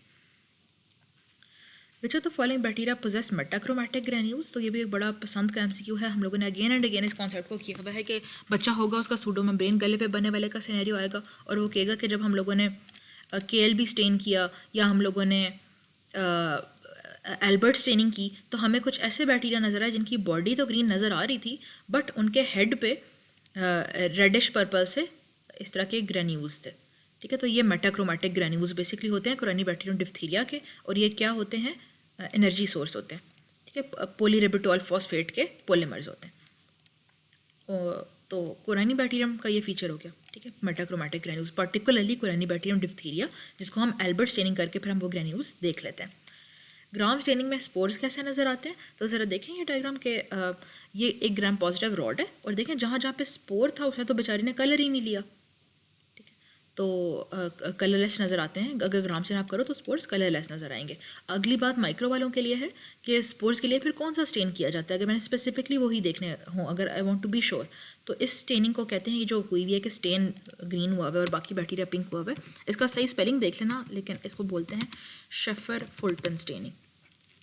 और इसमें होता क्या है कि आप मेलाकाइड, ये सिर्फ माइक्रो वालों के लिए बता रही हूँ, ठीक है, इसमें आप मेलाकाइड ग्रीन डाई डालते हो और उसको आप हीट करते हो, ठीक है, तो हीट से वो कलर स्पोर्स के अंदर फिक्स हो जाता है। फिर आप जब पानी डालते हो तो वो स्पोर में तो ग्रीन रह जाता है, बाकी पूरे बैक्टीरिया के ऊपर से वो रंग उतर जाता है, डीकलराइज हो जाता है। उसके बाद आप डालते हो सैफरन, सैफरन से जो बैक्टीरिया की बाकी बॉडी थी वो पिंक हो जाती है, और जो स्पोर वाला एरिया था वो शुरू का ग्रीन ही रहता है, ठीक है। जैसे ये ग्रीन अंदर जो भी जितना भी पोर्शन ग्रीन है ना, that is a spore basically. Which are the following type of ribosome are present in bacteria, हम बार बार कह चुके हैं कि 70S होता है बैक्टीरिया का, which is further comprise of 50S and 30S सब unit. Number of chromosome in bacteria कितने होते हैं, तो ये जो बेसिकली न्यूक्लियोइड वाला रीजन है ना बैक्टीरिया में, उसको उसने कहा हुआ है क्रोमोसोम, ये जो बैक्टीरियल DNA, तो it is not as organize as a chromosome, but चलो क्योंकि वो एक ही न्यूक्लियोइड वाले रीजन में इकट्ठा सा पड़ा हुआ है, तो इसको बस उसने क्रोमोसोम का नाम दे दिया। साथ ही एक और पता हो कि व्हाट इज़ प्लाज्मिड, तो प्लाज्मिड इज़ एक्स्ट्रा क्रोमोसोमल वाला DNA, मतलब आउटसाइड द क्रोमोसोम वाला, ठीक है। तो number of chromosomes usually in bacteria is 1। Sporulation of bacteria occurs किस फेज़ में, अच्छा मैं ये गलत करके आई थी, मैंने इसका ये किया था कि जब स्पोर्स तो तभी बनेंगे जब अनफेवरेबल कंडीशन होगी, तो मैंने इसको टिक लगा दिया था कि डेथ फेज़, ठीक है, और वो इतना तेज़ है कि उसने D वाला नहीं दिया हुआ था, जब मेरा पेपर था तो उसने डेथ वाले फेज़ को भी ऑप्शन में डाला हुआ था। तो I guess yes to a degree it can be true, but main जो स्पोरलेशन होती है वो स्टेशनरी फेज़ में होती है। अब ज़रा इसका कॉन्सेप्ट देखते हैं। तो बैक्टीरिया जो ग्रोथ फेज़ थी उसके 4 फेजेस होते हैं, लैग, लॉग जो कि एक्सपोनेंशियल ग्रोथ होती है जिसमें स्टेशनरी और डेथ। तो लैग फेज़ वो थी कि अभी बैक्टीरिया नई नई एनवायरनमेंट में आया है, वो getting use to the environment हो रहा है, न्यूट्रिशन बहुत ढेर सारा पड़ा हुआ है और अभी वो अभी किक स्टार्ट करेगा। पर फाइनली एक्सपोनेंशियल फेज में वहाँ वो रियलाइज़ कर लेता है कि वो यार बड़े मज़े का न्यूट्रिशन पड़ा हुआ है, मैं बिल्कुल मैंने इसको कोई जगह को घर बना लिया, ग्रो करो, खाओ पियो मौजे मारो। तो इस वक्त बहुत ज़्यादा रैपिड ग्रोथ हो रही होती है। स्टेशनरी वाले में जितने बन रहे हैं ना, अब देखें न्यूट्रिएंट्स तो लिमिटेड थे इस पूरी जगह पे, तो एक्सपोनेंशियल फेज में उसने सारे न्यूट्रिएंट्स ऑलमोस्ट खा ही लिए। तो स्टेशनरी फेज में जितना बन रहे हैं ना बैक्टीरिया उतने मर भी रहे हैं, तो birth is equal to death. तो ये एक बस स्टेशनरी सी आ जाती है एक। तो इस फेज़ में ही बैक्टीरिया इतना तेज़ होता है कि वो रियलाइज़ कर लेता है कि यार ये तो बैड सीन होने लगा है, स्ट्रेसफुल कंडीशन आ गई है, खाना ऑलमोस्ट ख़त्म हो गया, हम लोग के कुछ बंदे मर रहे हैं, तो ऐसे करो स्पोर बनाना शुरू कर दो। तो stationary phase is the phase जिसमें स्पोर बनना शुरू होते हैं। Optimum temperature for most pathogenic bacteria is कितना, तो वही हुआ ऑप्टिमम टेम्परेचर जिस पे हम इंक्यूबेट कर रहे होते हैं, वही जो बॉडी टेम्परेचर है हमारा, क्योंकि बॉडी टेम्परेचर पे ये सबसे ज़्यादा तपैयाँ मचा रहे होते हैं बैक्टीरियाज। तो 37 degrees. Bacteria which can grow in the absence of oxygen are known as, जिनको ऑक्सीजन नहीं चाहिए वो एनारोब कहलाएगा। अच्छा, एक और बड़े मज़े की थोड़ी हैंड डेफिनेशन, ये एक टेबल भी बड़ा अच्छा था, तो ये माइक्रो वाले प्लीज़ इसको ज़रूर गो थ्रू करें एक दफ़ा। अच्छा, डेफिनेशंस कर लें फॉर माइक्रो और नॉन माइक्रो दोनों। ऑब्लिगेट एरोब वो है that needs oxygen for survival, must है उसके लिए। ऑब्लिगेट एनारोब वो है कि हल्की सी भी ऑक्सीजन आ गई तो वो मर जाएगा बेचारा, it does not need oxygen for survival, ठीक है, it needs the absence of oxygen for survival, ऐसे कह लें। फैकल्टेटिव वो है कि चलो अगर है ऑक्सीजन तो उसको यूज़ कर रहा है, अगर नहीं है तो चलो वो फर्मेंटेशन वाला पाथवे कर लेता है, ठीक है, मतलब है तो वो ऑक्सीजन यूज़ करेगा, नहीं है तो नो वरीज, वो अपना फर्मेंटेशन स्टार्ट कर लेगा, नो प्रॉब्लम। जो माइक्रो एरोफाइल है it needs only low levels of oxygen, यानी जस्ट 5 to 10%। और एरो टॉलरेंट वो है कि मतलब ऑक्सीजन हो तो उसको वो यूज़ नहीं कर रहा, बट उससे मर भी नहीं रहा, ठीक है, मतलब उसे बस उसको टॉलरेट कर रहा। जो फैकल्टेटिव था वो तो अगर ऑक्सीजन होती थी तो उसको यूज़ करता था, एरो टॉलरेंट उसको यूज़ नहीं कर रहा, ठीक है। तो फिर आगे चलते हैं, इसकी ज़रा एग्जांपल्स कर लेते हैं। अच्छा, स्ट्रिक्ट एरोब में कभी नहीं भूलना सूडोमोनास, कभी नहीं भूलना माइकोबैक्टीरियम ट्यूबरक्लोसिस, ये बहुत मस्ट इसकी एग्जांपल्स हैं फॉर नॉन माइक्रो दोनों। एनारोब्स में हम लोगों को पता है बैक्टीरियोइडीज, क्लोस्ट्रीडियम, ये सारे लोग वेरी पॉपुलरली क्लोस्ट्रीडियम का जो पूरा जीनस है। फैकल्टेटिव जो पूरी 90% दुनिया है ना जो हम नाम जानते पहचानते हैं, शिगेला, सैल्मोनेला, प्रोटियस, इकोलाई, ये सारा कुछ फैकल्टेटिव है। स्टैफ, स्ट्रेप, वटएवर, सारे फैकल्टेटिव्स हैं। जो माइक्रो एरोफाइल है उसका पता हो उसका, क्योंकि वो स्पेशल एक MCQ भी करके पूछता है कि कौन है कि जो 42 डिग्रीज पे उगता है माइक्रो एरोफाइलिक कंडीशन में 5 to 10% कार्बन डाइऑक्साइड में, तो यस ऑक्सीजन भी उसको कम चाहिए, उसको कार्बन डाइऑक्साइड भी चाहिए और उसको टेम्परेचर भी ज़्यादा चाहिए, तो दैट इज़ कंपाइलोबैक्टर। कौन सा बैक्टीरिया है जो एसिडिक pH में उग सकता है, तो वही जो वेजाइना में एसिडिक pH रख रहा है लेस देन 4.5, तो जो वेजाइना का नॉर्मल फ्लोरा है बहुत ज़्यादा क्वांटिटी में, lactobacilli. Which of the following bacteria is photochromogenic, इस बात को कह के ना वो बेसिकली हमें रूनियन क्लासिफिकेशन की तरफ लेके जाना चाह रहा था। तो ये माइक्रो नॉन माइक्रो के लिए मैं कहूँगी कि दोनों ही कर लें, ये काफ़ी पसंद का एक टॉपिक है, तो दोनों कर लें तो एक तरह से ना सेफ हो जाएगा। अच्छा, रूनियन क्लासिफिकेशन में ना आप अकॉर्डिंग टू ग्रोथ, यानी स्लो ग्रोथ है या रैपिड ग्रोथ है उस लिहाज से डिवाइड करते हो। स्लो ग्रोथ वाले ग्रुप 1, 2, 3 में होते हैं और रैपिड ग्रोथ वाला ग्रुप 4 में होता है। फिर आप डिवाइड करते हो पिगमेंट प्रोडक्शन पे। जो लाइट में पिगमेंट प्रोड्यूस करता है ना आप उसको फोटोक्रोमोजन बोलते हो। जो नाइट में भी, जो मतलब रात भी होती है, डार्क भी हो, स्कोटो मतलब डार्क ना, तो उसमें भी पिगमेंट प्रोड्यूस करे तो उसको आप बोलते हो स्कोटोक्रोमोजन। जिसको लाइट चाहिए ही नहीं, मतलब ना लाइट चाहिए ना डार्क चाहिए, वो बस कर रहा है प्रोड्यूस, उसको कोई ताल्लुक नहीं है लाइट से, तो वो नॉन क्रोमोजन कहलाता है। उसने कलर प्रोड्यूस करना ही कोई नहीं, ठीक है। तो ये वाले पिगमेंटेड वाले नॉन क्रोमोजन पिगमेंट प्रोड्यूस कर ही नहीं रहा, उसको परवाह ही नहीं है लाइट है या डार्क है, वटएवर।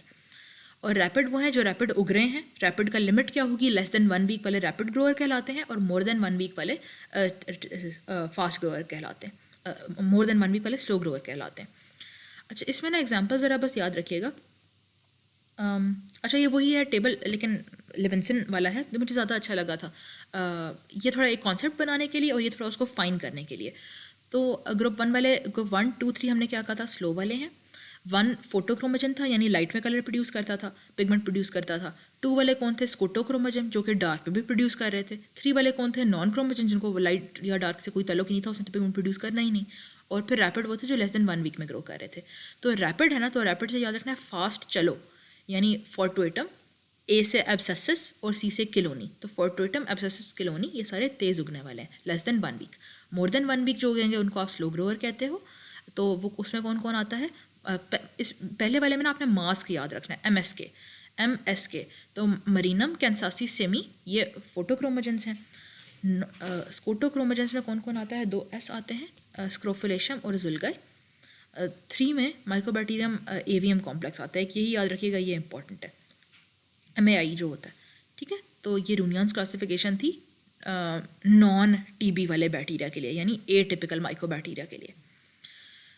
फिर last MCQ, moist heat under pressure. तो स्टीमिंग अंडर प्रेशर हम किस में ये प्रिंसिपल अप्लाई करते थे? 121, 15 PSI 15 मिनट, ये हम अप्लाई करते थे ऑटोक्लेव में, ठीक है। तो ये आज के MCQ कंप्लीट हो गए। प्लीज़ कोई भी डाउट हुआ तो मुझे प्लीज़ फ्रीली टेक्स्ट कर दें, बता दें, कॉन्सेप्ट अपना क्लियर करके जाएं। अगर डेली का 1 आवर लग रहा है तो अपने 100% MCQs करके जाएं, ठीक है। ये आसान है, आई नो शुरू के 200 तो बहुत मुश्किल लगे होंगे, लेकिन आहिस्ता आहिस्ता ये थीम्स बार बार रिपीट होंगी, ठीक है। और आखिर में जब एंड पे हम 950 MCQs फाइनली कंप्लीट करेंगे तो इंशाल्लाह बहुत आसान लगेगा, तो बस टेंशन नहीं लेनी।